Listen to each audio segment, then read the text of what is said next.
আসসালামু আলাইকুম ওয়া রাহমাতুল্লাহি ওয়া বারাকাতুহু। সুপ্রিয় দর্শক শ্রোতা ভাই বোন, আমরা এসেছি ফেনীর দাগনভূঞার দুর্গম একটা জায়গায়। মেইন রোড থেকে প্রায় 1.5-2 ঘন্টা আমরা ট্রাক্টরে করে চড়ে খুব ধীরে ধীরে এসেছি এখানে। এখান থেকে আবার ট্রলারে করে আরেকটা দুর্গম জায়গায় যাওয়ার পরিকল্পনা আমাদের আছে। তো ইতোমধ্যে আলহামদুলিল্লাহ আমরা দেখেছি যে ত্রাণ বিতরণের কার্যক্রম আমরা শুরু করেছি। এখানে একটা অরফান সেন্টার আছে। এই অরফান সেন্টারে যারা আশ্রয় নিয়েছেন তাদের মাঝে আমরা ত্রাণ বিতরণ করছি। ওইদিকে পানি বেশি হওয়ার কারণে আমরা যেতে পারছি না। ওনারা কষ্ট করে এসেছেন এবং এখানে আমরা ধর্ম বর্ণ নির্বিশেষে প্রত্যেকটা মানুষকে ত্রাণ দিচ্ছি। এখানে যে জিনিসগুলো আছে এর মধ্যে চাল আছে, ডাল আছে, তেল আছে, সয়াবিন তেল আছে এবং লবণ এবং চিনি আছে। আর এর বাইরে আরেকটা প্যাকেটে বিস্কিট, মুড়ি এবং পানি এবং অন্যান্য শুকনা খাবার আছে। তো আমরা তাদের মাঝে এই জিনিসগুলো বিতরণ করছি। ইনশাআল্লাহ বিদিনিল্লাহ এগুলো শেষ করে আল্লাহ যদি তৌফিক দান করেন আমরা চলে যাব মহিপাল থেকে ইনশাআল্লাহ ফেনীর আরেকটা এলাকাতে আমরা আজকে বিতরণ করব। গতকাল এবং আজ আমাদের যে সমস্ত ত্রাণবাহী গাড়ি এসেছে সেই ত্রাণবাহী গাড়িগুলোর মধ্যে থেকে এখানে এসেছে 2টি গাড়ি, ফেনীতে গিয়েছে 2টি গাড়ি, কুমিল্লা গিয়েছে 3টি গাড়ি, আর লক্ষ্মীপুরে গিয়েছে 1টি গাড়ি। এখানে একটা গাড়ি এসেছে দুঃখিত, এখানে একটা গাড়ি, নোয়াখালীতে লক্ষ্মীপুর একটা গাড়ি, ফেনীতে 3টা গাড়ি এবং কুমিল্লাতে 3টা গাড়ি। এই গাড়িগুলো আমাদের গত রাতে এসেছে, সবগুলো লরি ভর্তি মাল।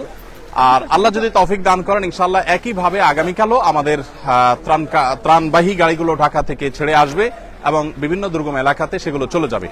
কুমিল্লার আজকে ব্রাহ্মণপাড়াতে আমাদের বিতরণ কার্যক্রম চলছে। আর লক্ষ্মীপুরের টুমচর মাদ্রাসাকে কেন্দ্র বানিয়ে লক্ষ্মীপুরের কমলনগর, রামগতি যে সমস্ত এলাকাগুলো প্লাবিত হয়েছে টুমচর মাদ্রাসা থেকে সে সমস্ত আলহামদুলিল্লাহ আমরা দেখতে পাচ্ছি বিভিন্ন বয়সের মানুষ আছেন, মহিলারা যারা আছেন তাদেরকে আমরা কষ্ট করে এদিকে আনি নাই, কারণ ওদিকে অনেক পানি, আমরা নিজেরাও যেতে পারিনি। ওনারা দূরে আছেন এবং ওনাদের কাছে দুঃখিত মাল আমরা ইনশাআল্লাহ পৌঁছে দিব। আল্লাহ যদি বাঁচান আমাদের এই যে কার্যক্রম চলছে, যেটা 20,000 পরিবারের মধ্যে শুকনা খাবার, এরপর চাল ডাল এগুলো 40,000 ছিল, এখন আমাদের টার্গেট হলো 50,000 পরিবারের কাছে পৌঁছানো। এরপরে আল্লাহ যদি তৌফিক দান করেন আমরা ইনশাআল্লাহ আরো 50,000 পরিবারকে ভাই মাশাআল্লাহ দেন দিতে থাকেন ভাই। সতর ঢাকা ফরজ, এই জন্য লুঙ্গি একটু নিচে নামাবো। ওয়ালাইকুম আসসালাম। মাশাআল্লাহ আপনারা সবাই দোয়া করবেন আমাদের সবার জন্য। আল্লাহ যেন আমাদের সবার কষ্ট দূর করে দেয়, আমরা সবাই যেন দোয়া করবো ইনশাআল্লাহ। ওয়ালাইকুম আসসালাম। বাবাজি কি এখানে থাকেন? ওইখানে। ও মাশাআল্লাহ আল্লাহ কবুল করুক। ঠিক আছে, জাযাকুমুল্লাহ খায়ের। প্রিয় দর্শক, আমরা দেখতে পাচ্ছি বিভিন্ন ঘরগুলো ডুবে গেছে, বিল্ডিং, এই যে ঘরগুলো আমরা দেখতে পাচ্ছি আশেপাশে ডুবে গেছে। আর এই পাশে টিনগুলোতে একেবারে চাল ছুঁই পানি। আমরা যতদূর আসছি এরকম দুরবস্থা দেখতে পেয়েছি এবং এর চাইতে দুরবস্থাও দেখেছি যে টিন একেবারে ডুবে যাচ্ছে, যা ছুঁই। এখানে আমরা দেখতে পাচ্ছি মাত্র 3-4 ফিট পরেই টিন ডুবে যাবে, এরকম একটা অবস্থা। মানিকলাল, আপনার ঘর কিসের, বিল্ডিং না কাঁচা? ঘর ভালো আছে? ভালো আছে। যদি ঘর মেরামত করা লাগে সেটাও আমরা টাকা দিব। ঠিক আছে। আল্লাহ তাআলা আমাদের সবাইকে হেদায়েত দান করুক। ওয়ালাইকুম আসসালাম। বাবাজি ভালো আছেন আপনি? বকরা একটু হেল্প করো। ওয়ালাইকুম আসসালাম। দাও বাচ্চাকে দাও। আমরা দেখতে পাচ্ছি যে মানুষ এখানে, মহিলারা, তারা এই বুক পানি ভেঙে তারা যেতে হচ্ছে বাজারে, শহরে।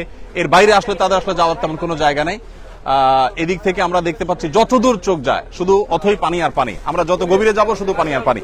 তো যাই হোক, আমরা দোয়া করবো আল্লাহ রাব্বুল আলামিন মানুষের কষ্ট লাঘব করে দেন, কষ্ট দূর করে দেন এবং বিশেষ করে প্রত্যেকে যার জায়গা থেকে আমরা মানুষের পাশে দাঁড়াবো। আলহামদুলিল্লাহ উদ্ধার তৎপরতা অলমোস্ট শেষের দিকে।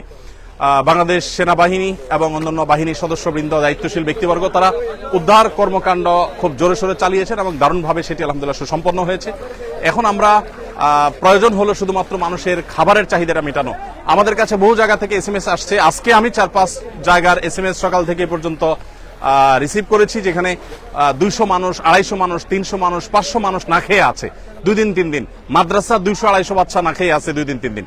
সেখানে আলহামদুলিল্লাহ আমরা ত্রাণ পৌঁছানোর উদ্যোগ নিয়েছি এবং এই পর্যায়ে এসে ট্রলারে করে, বিভিন্ন রকমের বোটে করে, ছোট ছোট এরকম বড় চাকার গাড়িতে করে আমরা দূর দূরান্তে ত্রাণগুলো পৌঁছে দিতে পারছি আলহামদুলিল্লাহ। এটা একটা আনন্দের বিষয় যে মানুষের উদ্ধার তৎপরতা অনেকটা শেষ হয়েছে, এখন খাবারগুলো পৌঁছানোর কাজ ঠিক যথাসময় আসুন্না ফাউন্ডেশনের ত্রাণ এসে পৌঁছেছে এবং সেগুলো এখানে কাজ করছে। এখানে আলহামদুলিল্লাহ আমাদের স্থানীয় দাগনভূঞার তরুণ ভাইয়েরা স্বেচ্ছাসেবক, তারা আলহামদুলিল্লাহ হেল্প করছেন এবং আমাদের কাজে তারা অক্লান্ত পরিশ্রম করছেন, প্রত্যেকে যার যার জায়গায় কাজ করছেন। তো আল্লাহ তাআলা আমাদের সবাইকে কল্যাণমূলক কাজে এক অন্যের সহযোগী হওয়ার তৌফিক দান করুন, সবার কষ্ট লাঘব করে দিন। আমরা সবার জন্য দোয়া করব, প্রত্যেকের জায়গা থেকে কাজ করব। আল্লাহ তাআলা আমাদের সবাইকে তৌফিক দান করুক। আমরা শেষ করছি ইনশাআল্লাহ বিদিনিল্লাহ। ফেনীতে অন্য কোনো স্পটে যদি নেটওয়ার্ক থাকে আবার দেখা হবে, কথা হবে। আর প্রত্যেকে যার যার জায়গা থেকে অভাবী এবং দুস্থ মানুষের পাশে আমরা দাঁড়ানোর চেষ্টা করব ইনশাআল্লাহ বিদিনিল্লাহ। ওনার নাম কি?